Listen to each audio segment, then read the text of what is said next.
Hi guys, so welcome back to another video. तो recently मेरी गाड़ी टियागो XT CNG मैनुअल में है एंड वो 15,000 किलोमीटर चल गई थी। तो इसकी थर्ड सर्विस या जिसको हम बोलेंगे एनुअल सर्विस, जो कि सिर्फ 6 महीने में ही होगी इसकी।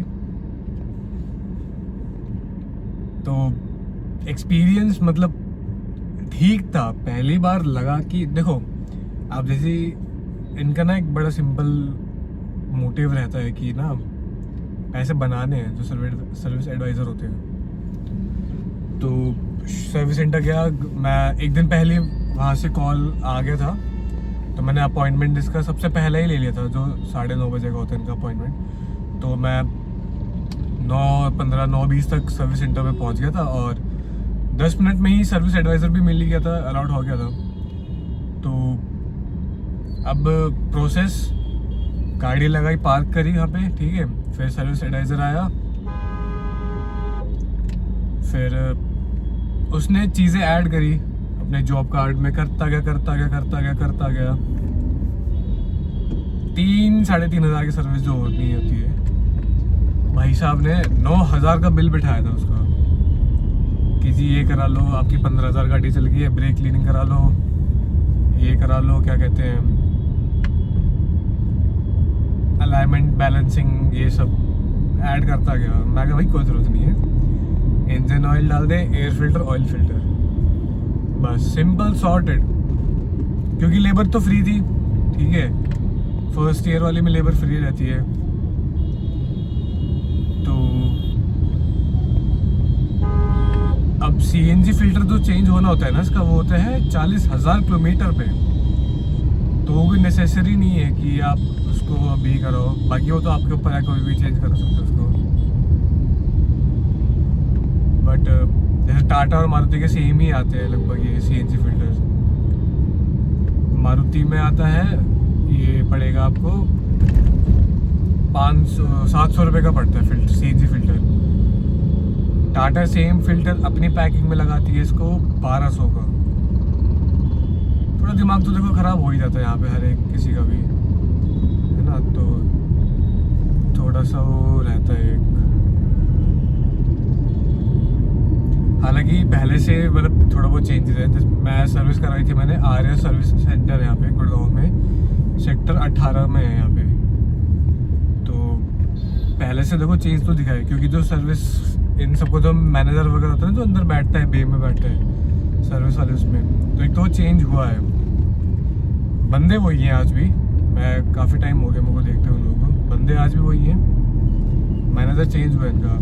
तो मेरे को थोड़ा लगा कि हाँ ये ना थोड़ा डंडा कर रहा है इनके, क्यों भाई देखो वो लोग खुद ढील देते हैं काम करने में, जो लेबर है आगे सर्विस वाले।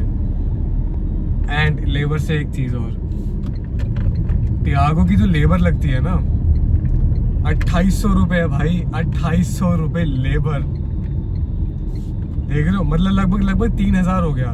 अगर मैं इसकी एक मेजर तो क्या ही कराऊंगा, जो एक प्रॉपर सर्विस होती है ना, जैसे आप कैलकुलेट कर लो, देखना 2,400 रुपये का इसका 4 लीटर का इंजन ऑयल आता है, ठीक है, 2,400 का वो हो गया।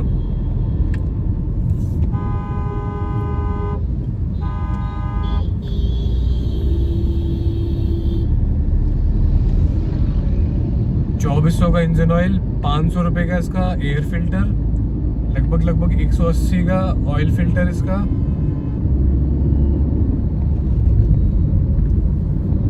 और 1,200 रुपये का इसका CNG फिल्टर, अगर मैं टाटा से चेंज कराता हूँ तो।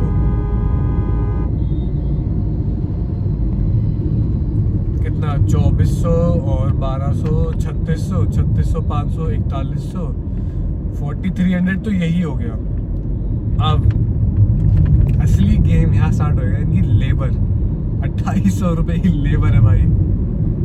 तो अगर मैं जैसे मतलब 100 रुपये कम कर रहा, तो 4,200 में 800 जोड़े कितने हो गए, 5,000, 6,000, 7,000, लगभग 7,200 की लेबर लगेगी वो, मतलब 7,200 रुपये की टियागो की सर्विस। भाई ऑनेस्टली मैं बताऊँ, कुछ साल पहले जब टिगोर की सर्विस कर रही थी सर्विस सेंटर से, पेट्रोल में खैर वो तो, और 3.5 लीटर इंजन ऑयल आता था। अब तो खैर सभी के रेट महंगे हुए हैं। उस गाड़ी की सर्विस हुई है सिर्फ 4,500 में टाटा के सर्विस सेंटर से। और टियागो जो अभी चल रही है 26 मॉडल, 26 मॉडल भाई 7200, लगभग 50 to 70%, 50-70% भी नहीं, 4.5 का जोड़ेंगे अगर हम 9, हाँ 50% मान लो आराम से। इतना महंगा हुआ है देख लो। इसी पॉइंट पे ना लोगों का मन नहीं करता टाटा सर्विस सेंटर पे जाने का। क्यों भाई, एक तो एंट्री लेवल की गाड़ी और ऊपर से इतनी ज्यादा लेबर इनकी,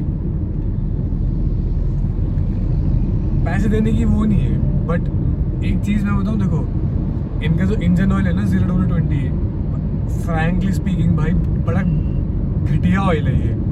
बहुत ही भाई मारुति यूज करती है ये ऑयल। क्यों? बस एवरेज एफिशिएंसी के लिए, कुछ नहीं है भाई। इसके अंदर इंजन ऑयल इसीलिए आती है इन गाड़ियों में, इस इंजन ऑयल से भी भाई बहुत पतला ऑयल है ये।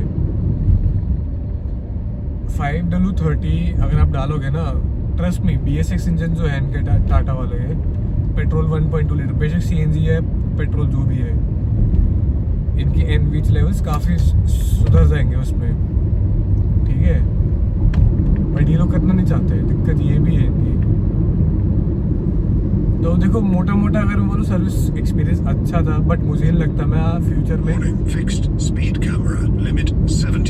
में कभी मैं इनके पास कंटिन्यू करूँगा सर्विस भी। क्योंकि अब मेरे 6 महीने में 15,000 चली है, तो साल में मैं कैसे 30-40 तो चली जाएगी। अब भी कम चली है ये वैसे तो, और एवरेज निकाल लूँ तो 2.5 साल में इसकी 1.25 लाख किलोमीटर पूरे वारंटी सारी ही ख़त्म हो जाएगी। तो मैं थोड़ा सोचूंगा भाई कि ना सर्विस सेंटर जाना ही नहीं जाना है।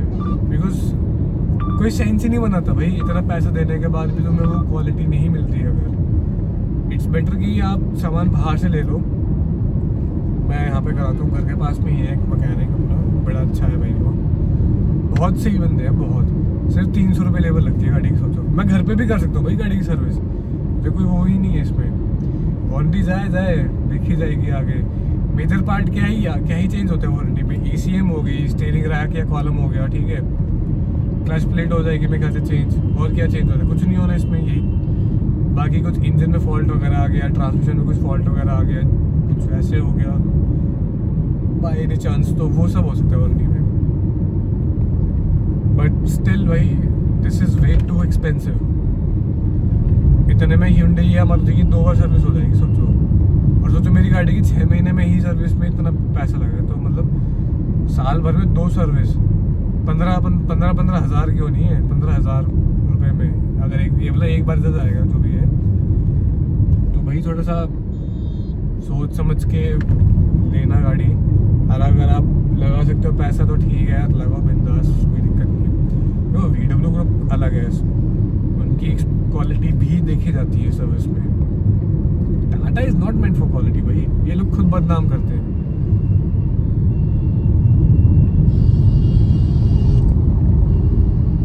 मैं तो मेरा बस चले, मैं तो खुद की अपनी एजेंसी खोल के इनके आधों के तो बिजनेस ठप करा दूंगा यहीं पे। लिख के दे रहा हूँ, NCR में ठपेंगे बिजनेस। अगर हम 3-4 जने हैं अपने ग्रुप में, अगर हमने इनकी एजेंसी टेक ओवर कर ली ना, सब साफ है, कोई दूर तक कोई नहीं दिखने का। तो देखो यार ये एक्सपीरियंस था इसकी सर्विस में मेरे को तो। एंड मतलब वैसे तो ठीक है, but still this is expensive, तो थोड़ा सा देखना। बाकी तो कोई इशू नहीं है। सर्विस सेंटर्स वैसे सुधर तो रहे हैं, मतलब देखो शुरुआत तो हो गई, जो उनका मैनेजर है वो तो सुधर गया। तो मतलब जिस तरीके से बंदे ने काम करवाया है ना, मतलब काम स्पीड में ही हो गया। मैं 9:30-10 बजे मेरी गाड़ी लिफ्ट पे लग गई थी, 10-10:30 तक के आसपास लग चुकी थी लिफ्ट पे। एंड 12 बजे मैं घर पे था, तो ठीक है। क्योंकि देखो मैं भी खड़ा रहा उससे आगे, तो एक वो भी रहता है कि भाई ओनर खड़ा है, तो थोड़ा क्यों ना रहता है कि हाथ चढ़ के खड़े हैं, तो काम तो करना पड़ेगा। टोकना तो था ही मैं खैर काम में कि भाई